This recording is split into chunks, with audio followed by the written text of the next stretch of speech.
اس غیر معمولی اخلاق پہ چلتی نہیں ہے. ہر حکومت نے پولیس بھی رکھی ہوئی ہے, جیل بھی رکھے ہوئے ہیں, سخت سخت سزائیں بھی رکھی ہوئی ہیں. بھائی کیوں نہیں کر لیتے؟ جاپانی تو اتنے پولائٹ ہوتے ہیں, اتنے اچھے ہوتے ہیں, چور کو پکڑو تو چنگ پانگ کر کے اس کو سمجھاؤ اور اس کو ہدیے دو, گفٹ دو تاکہ وہ چوری چھوڑ دے. بھائی جاپان میں بھی جیلیں ہیں, ملیشیا میں بھی جیلیں ہیں, امریکہ میں بھی جیلیں ہیں. وہ کہتے ہیں بھائی یہ ہم نے آپ کو بتا دیا, کتنے بڑے بڑے جرمانے لگتے ہیں دبئی میں, آپ سگنل توڑ دیتے ہو, سزائیں ملتی ہیں. تو گھر بھی ایک ریاست ہے, مسجد بھی ایک چھوٹی سی ریاست ہے. تو یہ نہیں ہوتا کہ کوئی شخص حد سے تجاوز کرتا چلا جا رہا ہے اور ہم کہیں کہ نہیں ہم نے تو اونچی آواز سے بات ہی نہیں کرنی ہے. تو حضرت مولانا اشرف علی تھانوی نے بڑی پیاری بات لکھی ہے کہ جب بھی دو بندے لڑ رہے ہوں تو دونوں کو جا کے چماٹ نہیں لگایا کرو اور دونوں کو برا بلا مت کہا کرو, بلکہ یہ دیکھو کہ ان میں صحیح کون ہے اور ان میں غلط کون ہے, تو پھر فیصلہ کرو. ہم لوگ, ہماری ایک عادت ہے جہاں پھڈا ہو رہا ہے دونوں کو غلط. تو اسی میں یہ آج کل جو نئے نئے مذہبی اسکالر آ رہے ہیں اور یہ کہہ رہے ہیں کہ وہ اس سے لڑ رہے ہیں, وہ مولوی اس کو کہتا ہے کافر, وہ کہتا ہے یہ کافر, وہ اس فرقے کو برا کہتا ہے, وہ اس فرقے کو برا کہتا ہے, لہٰذا یہ سارے غلط ہیں. یہ بھی بے وقوفانہ باتیں ہیں. اگر اس دلیل سے سارے غلط ہیں تو پھر تو آپ بھی غلط ہو, کیونکہ آپ ان سب کو برا کہہ رہے ہو, یہ سب مل کے آپ کو برا کہہ رہے ہیں. وہی والی مثال ہو گئی نا جو اس دن میں نے دی تھی. میں کہوں عبدالاحد بھائی نے میرے 1 کروڑ روپے لیے مجھ سے, میں نے کورٹ میں ان کے خلاف کیس کیا کہ عبدالاحد بھائی نے میرے 1 کروڑ روپے لیے. کورٹ نے ان کو بلایا, انہوں نے کہا نہیں میں نے نہیں لیے, مفتی صاحب نے مجھ سے 1 کروڑ روپے لے کے کھا گئے ہیں. کورٹ کا ہے تو اس کو برا کہہ رہا ہے, وہ تجھے برا کہہ رہا ہے, تو ان کو چور کہہ رہا ہے, وہ تمہیں چور کہہ رہا ہے, تم دونوں ہی چور ہو, جاؤ یہاں سے. تو یہ کوئی عقل مندی کا کام ہوگا؟ بھائی آپ جج بن کے فیصلہ کرو کس کا الزام صحیح ہے اور کس کا الزام غلط ہے. آپ جج کس بات کے ہو, یا پھر جج بنو ہی نہیں. اب جج نے کیا کیا, دونوں کو بول دیا کہ یہ عبدالوہد مفتی صاحب کو چور کہہ رہے ہیں, مفتی صاحب عبدالاحد کو چور کہہ رہے ہیں, تم دونوں چور ہو, دفع ہو یہاں سے. چوتھا آدمی آیا, اس نے کہا کہ عبدالاحد مفتی صاحب کو, مفتی صاحب عبدالاحد کو, اور جج ان دونوں کو, تم تینوں غلط ہو. پھر چوتھا آیا, اس نے کہا عبدالاحد مفتی صاحب کو چور کہہ رہا ہے, مفتی صاحب عبدالاحد کو چور کہہ رہے ہیں, اور جج ان دونوں کو چور کہہ رہا ہے, یہ تینوں بھی غلط, اور وہ جو چوتھا ان چاروں کو غلط کہہ رہا ہے, ان تینوں کو غلط کہہ رہا ہے, وہ بھی چور ہے. لہذا یہ تو اس دلیل سے تو پوری دنیا بالآخر چوری بن جائے گی, غلطی بن جائے گی. کبھی بھی جھگڑا نمٹانے کا یہ طریقہ نہیں ہوتا کہ ان کے بابوں نے ان کے بابوں کو برا کہا تو ان کے بابوں نے ان کے بابوں کو برا کہا, لہذا یہ دونوں ہی برے ہیں, یہ ایک دوسرے کے پیچھے نمازیں نہیں پڑھتے, دونوں ہی برے ہیں. بھائی دیکھو ویلڈ ریزن کس کے پاس ہے کسی کے پیچھے نماز نہ پڑھنے کی. اگر کوئی اس بیس میں نماز نہیں پڑھ رہا کہ بھائی اس کا عقیدہ شرکیہ ہے, تو یہ ویلڈ ریزن ہے. پھر یہ دیکھو عقیدہ شرکیہ ہے یا نہیں ہے. صرف اس بیس پہ کہ وہ اس کے پیچھے نماز نہیں پڑھتا, وہ اس کے پیچھے نماز, اس بیس پہ لوگ اپنے آپ کو نا براڈ مائنڈڈ ثابت کرنے کے لیے سب کے پیچھے نماز پڑھنا شروع کر دیتے ہیں. یہ بارش سے بھاگے پر نالے کے نیچے آ کے کھڑے ہو گئے. آپ اتنے براڈ مائنڈڈ بن گئے کہ اب امام کے بارے میں یہ بھی بحث چھوڑ دی آپ نے کہ توحید کے عقیدے پہ ہے یا نہیں ہے, شرک کر رہا ہے تو کیسے نماز ہو جائے گی میرے بھائی. تبھی میں لوگوں سے ایک بات بار بار کہتا ہوں کہ بھائی مجھ سے یہ توقع نہ رکھنا کہ مفتی صاحب بہت اچھے اخلاق ہیں, اتنا بے وقوف میں نہیں ہوں کہ میں بہت زیادہ کوشش کرتا ہوں اچھے اخلاق رکھوں, لیکن ہر چیز کی ایک لمٹ میں رکھتا ہوں, ایک لمٹ رکھ. اس کی وجہ سے میں پھر روب رکھتا ہوں سامنے والے پر کہ بس لمٹ کو کراس کرنے کی ضرورت نہیں ہے. اور میرے گھر والوں سے بھی ابھی یہاں بیٹھ کے تو ہر آدمی بڑی بڑی باتیں کرتا ہے, لیکن بہرحال تو ایک ہے لمٹ. اس کے بعد پھر جو میں سمجھ رہے ہیں اکیلے میں پھر بتاؤں گا آپ کو, یہاں بتاؤں گا تو پھر وہ الٹا ہو جاتا ہے, بعض دفعہ وہاں سے روب آنا شروع ہو جاتا ہے. اچھا خیر, تو جو ہے تو ملازمین کی بھی ایک انتہا ہے, حد ہے. ملازمین کو آپ نے 1 دفعہ 2 دفعہ 3 دفعہ موقع دیا, یہ تھوڑی بار بار بھائی رخصت چھٹی کرو ورنہ کمپنی کا بیڑا غرق ہو جائے گا. ساری جتنی ترقی اچھی کمپنیاں ہوتی ہیں وہ بھی امپلائز کو ایک حد تک مہلت دیتی ہیں, اس کے بعد کہتی ہیں بھائی یہ تیرے ماموں کا گھر نہیں ہے, ہماری کمپنی کا بیڑا غرق ہو رہا ہے. ہر جگہ یہی اصول ہے, تو اسلام کا بھی یہی اصول ہے. دیکھو نبی صلی اللہ علیہ وسلم نے ایک صحابی کو, ایک شخص کو, صحابی نہیں سوری, ایک غیر مسلم کو پکڑا جاسوسی کرتے ہوئے. آپ نے حکم دیا اس کی گردن اڑا دو. اس نے کہا میری 6 بیٹیاں ہیں. نبی کو ترس آ گیا, یار 6 بیٹیوں کا کیا ہوگا, جرم بہت بڑا تھا. جاسوسی کس کی کر رہا تھا؟ نبی صلی اللہ علیہ وسلم کی. اور جاسوسی کا مقصد کیا تھا؟ آپ کو شہید کروانا. لیکن آپ نے اس کی بیٹیوں کا جب سنا تو چھوڑ دیا. اس کو شرم نہیں آئی, دوبارہ جاسوسی کے لیے آیا, پھر پکڑا گیا. پھر آپ نے اس کے حکم دیا گردن اڑانے کا. اس نے کہا کہ میری 6 بیٹیاں ہیں. آپ نے فرمایا لا یلدغ المؤمن من جحر مرتين, مسلمان کو ایک سوراخ سے 2 دفعہ نہیں ڈسا جا سکتا. یعنی اب بھی ہم اگر چھوڑ دیں تو اس کا مطلب کیا ہوا کہ ہمیں تیرا خیال ہے, اپنا خیال نہیں ہے, اپنے ساتھیوں کا خیال نہیں ہے. جاسوسی کر کے جائے گا, ہمارے ساتھی شہید ہو جائیں گے. ہم نے پہلے اپنے لوگوں کی جان بچانی ہے. تو یہ نبی کی سیرت میں بھی ملتا ہے. لا محدود نہیں ہے کہ بس سب بھائی لیڈر تو اس کو تھوڑی کہتے ہیں لیڈر, ہر چیز کی ایک لمٹ ہے. تو یہاں بھی اللہ نے بتایا کہ اللہ بری بات کو پسند نہیں کرتا, سخت لہجے کو پسند نہیں کرتا, لیکن جواب میں, کس میں؟ جواب میں, تاکہ لوگ تمہیں کھا نہ جائیں. تو اسی وجہ سے اللہ نے ہمیں غصہ بھی دیا. اللہ نے ہمیں خاص طور پہ مرد کو جو اللہ نے بھاری آواز دی ہے وہ اس لیے تاکہ گھر میں بیوی پر, استغفر اللہ, خواتین کہتی ہیں نا یہ تو ہمارے جیسا ہے, تو اللہ نے اس کو آواز بھاری کیوں دی ہے؟ اس لیے تو دی ہے تو تھوڑا سا یہ تم پہ روب رکھے, آپ ماتحت ہو کے چلیں.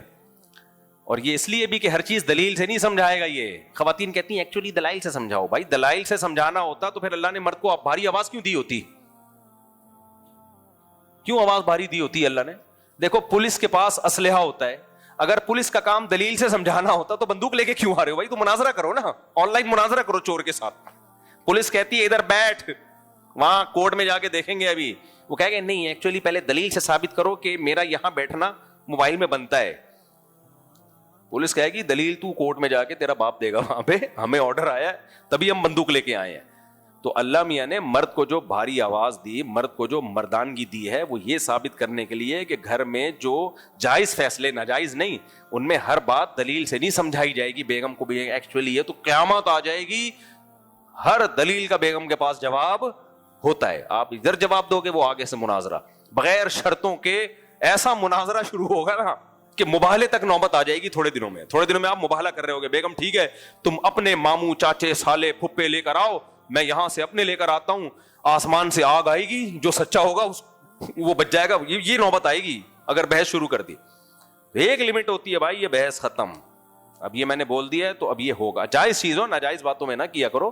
تو یہ اللہ نے مرد کو بھاری آواز دی ہی مرد اس لیے بنایا ہے کہ وہ کبھی کبھار چنگیز خان بن کے نہ آئے, آرڈر دینا بھی سیکھے. وہ بھائی یہ بول دیا ہے تو یہ ہوگا. اب اس میں اب آپ کو آگے سے بات کرنے کی اجازت نہیں ہے, یہ ہو چکا ہے. The damage has been done. ہم بھی یہاں ہیں. اچھا خیر آگے چلتے ہیں میرے بھائی. تو ایک بہت اہم آیت یہ تھی اس میں. دوسری آیت یہ کہ اہل کتاب کے بیہودہ اعتراضات, کہ بھئی آسمان سے, یہودی عیسائی کہتے تھے آسمان سے کتاب نظر آئے, قرآن آئے, محمد صلی اللہ علیہ وسلم لیں. یہودی کہتے دیکھو تورات حضرت عیسیٰ علیہ السلام, حضرت موسیٰ گئے ہیں نا کوہ طور پہ لے کے آ گئے, تو قرآن بھی ایسا ہی آ جائے, یہ تھوڑا تھوڑا کر کے نازل کیوں ہو رہا ہے؟ تو اللہ نے فرمایا اس کا 2 جواب دیے. ایک تو صحابہ کو تسلی دی کہ ان کے بیہودہ باتوں پہ تنگ نہ ہوا کرو. وہ بہت زیادہ تنگ ہوتے تھے نا کہ بھئی ایسا ہی ہو جائے, اللہ پھر ایسا ہی نازل کر دے. اللہ اپنے طریقے سے نازل کر رہا ہے تھوڑی تھوڑی کر کے. تو دلیل سے جو اللہ نے جواب دیا وہ یہ کہ اے نبی, ان یہودیوں سے آپ کہیں کہ یہ تو اکیلے موسیٰ علیہ السلام ہیں جن کو ڈائریکٹ تورات مل گئی, اور کتنے پیغمبر پہلے ایسے گزرے ہیں جن کو تم بھی پیغمبر مانتے ہو, ان پر تو آسمان سے تھوڑی تھوڑی کر کے وحی نازل ہوتی تھی. انا اوحینا الیک کما اوحینا الی ابراہیم و اسماعیل و اسحاق و یعقوب, ہم نے آپ پر ایسے وحی نازل کی جیسے ابراہیم علیہ السلام پر, اسحاق علیہ السلام پر, یعقوب علیہ السلام پر, موسیٰ عیسیٰ علیہ السلام پر, اور کتنے سارے پیغمبر ہیں, ان سب پہ تو یہ تو اکیلے موسیٰ ہیں. تو ان پیغمبروں کو تم بھی تو مانتے ہو, ان کا تو تم انکار نہیں کرتے کہ ان کو پوری کتاب اچانک کیوں نہیں مل گئی. تو یہ تو بعض حکمتیں تھیں جس کی وجہ سے موسیٰ علیہ السلام کو کوہ طور پہ بلا کر پوری کتاب پکڑا دی گئی ہے. اور پھر جو صحابہ کو ٹینشن ہوتی تھی نا ان کے بیہودہ اعتراضات سے, تو اللہ نے صحابہ کو تسلی دی. فقد سألوا موسیٰ اکبر من ذلک, اے صحابہ اور اے نبی آپ یہودیوں کے ان اعتراضات سے پریشان نہ ہو. ان موسیٰ علیہ السلام کو تو ہم نے تورات دی تھی نا ان کے حساب سے, انہوں نے ان کو کون سا مان لیا تھا؟ جب یہ تورات ملی تو یہ کہنے لگے ہم اس وقت ایمان لائیں گے کہ ہم اللہ کو بھی اپنی آنکھوں سے دیکھیں کہ اللہ دے رہا ہے آپ کو کتاب, اللہ آپ سے ہم کلام ہو رہا ہے, اللہ آپ کو کتاب دے رہا ہے, پھر مانیں گے ہم. تو یہ اتنے ڈھیٹ لوگ ہیں. تو یہ نہیں ہے کہ ایسے آسمان سے کتاب آ جائے گی تو یہ سارے یہودی دائرہ اسلام میں داخل ہو جائیں گے. ان کا مقصد انکار کرنا ہے, ضد اور ہر دھرمی ہے تو انکار جس نے قسم کھا لی ہو تو وہ تو کچھ نہ کچھ میخیں نکالتا رہے گا. تو آپ کو اپنے کام میں لگا رہنا چاہیے, ان کے بیہودہ اعتراضات سے پریشان نہیں ہونا چاہیے. اس میں ہمیں سبق کیا ملتا ہے؟ بھائی اگر ہم سیدھے راستے پہ چل رہے ہیں تو ہر اعتراض کرنے والے کے اعتراض کو لفٹ نہیں کرانی چاہیے, اور اس خوش فہمی میں نہیں رہنا چاہیے کہ اس کو اس اعتراض کا جواب مل گیا تو یہ اب نہیں کہ وہ کچھ اور نکال کے لے آئے گا, وہ کچھ اور نکال کے لے آئے گا. یہ ہمیشہ سے ہوتا آ رہا ہے. یہ بہت اور بھی اس طرح کی سورہ انعام میں بہت ساری آیتیں. وقت مکمل ہو گیا. اللہ ہمیں اپنی ذات پہ ایمان نصیب کرے, اور ہمیں جو اللہ نے دین اور مذہب دیا ہے نا, جسے اسلام کہا جاتا ہے, اطمینان کے ساتھ اللہ ہمیں اس پہ چلنے کی توفیق عطا فرمائے. وما علینا الا البلاغ. کیا ہے بھائی؟ اگر کسی لڑکی فیمیل انفلوئنسر کے تھرو کوئی پروڈکٹ پروموٹ کروائی اور اس کو ایڈورٹائزمنٹ کریں جس میں اس کا فیس آ رہا ہو, تو اس پروڈکٹ تو اس کو پروموٹ کرنا کیسا ہے؟ آخری درجہ کم از کم یہ ہے کہ اسکارف پورا ہو اس کا. جوان لڑکی کے لیے چہرے کا پردہ لازم ہے میرے بھائی. بہت ہی کوئی مجبور ہو کھینچا تانی کر کے چہرے کی حد تک گنجائش نکالی جا سکتی ہے. راجح قول تو یہی ہے کہ چہرے کا پردہ بھی جوان لڑکی پہ فرض ہے, لیکن آمدن کا کسی کا مسئلہ ہو تو بہت زیادہ کھینچا تانی کر کے جو گنجائش نکالی جا سکتی ہے وہ اتنی کہ ٹھیک ہے باقی جسم ڈھانپ لے, چہرہ کھول لے. ایک صاحب غریب کے گھر میں کھانے میں اپنے نوجوان بیٹے کو کام پہ لگانے کے بجائے اس کو قرآن پاک اور دینی تعلیم پر لگائے اور مجھ سے تعاون زکوٰۃ وغیرہ کا سوال کرتے ہیں. نہیں کرنا چاہیے.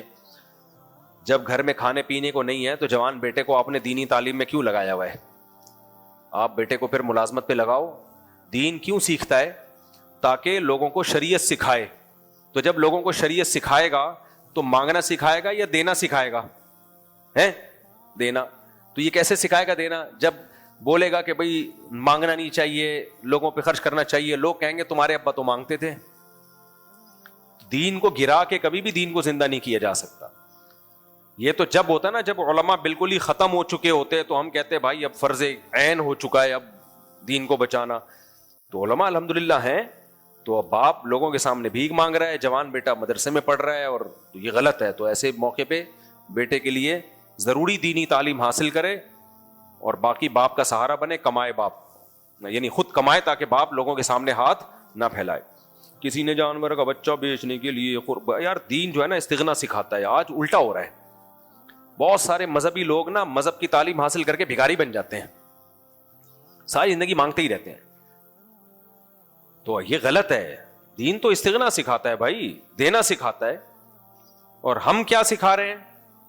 جو بہت سے مذہبی جو لوگ ہیں وہ ان کا طریقہ ایسا ہے کہ مانگنا ساری زندگی اپنے یعنی مانگتا ہی رہتا ہے. تو ایسے علماء سے تعلق قائم کریں جن میں استغنا ہو. بڑے بڑے علماء ہیں, ہم نے مدارس میں ایسے مستغنی لوگ دیکھے ہیں, تھوڑی تھوڑی تنخواہوں میں ساری زندگی پڑھاتے ہیں, ایک دھیلا کسی سے نہیں مانگتے.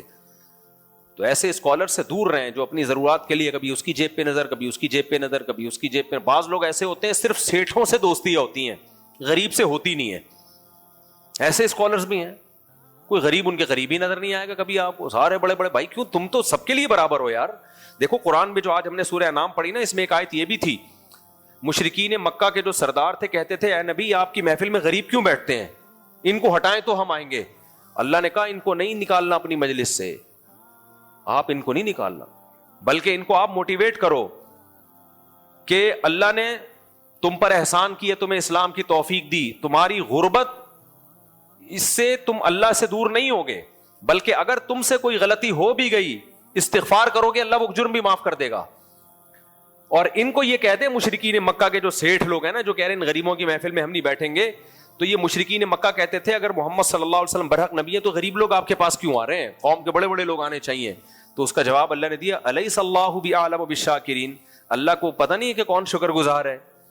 جو شکر والے ہوتے ہیں اللہ ان کو ایمان کی توفیق دیتا ہے, جو فرعون اور متکبر ہوتے ہیں اللہ ان کو ایمان کی توفیق نہیں دیتا. تمہارے پاس دولت ہے جس کی وجہ سے تمہاری فرعونیت ہے تمہارے اندر, تمہیں اللہ نے اسلام سے محروم رکھا. یہ بلال حبشی اور ابن مسعود جیسے مسکین ہیں, ان میں تکبر نہیں تھا تو یہ اسلام لے آئے.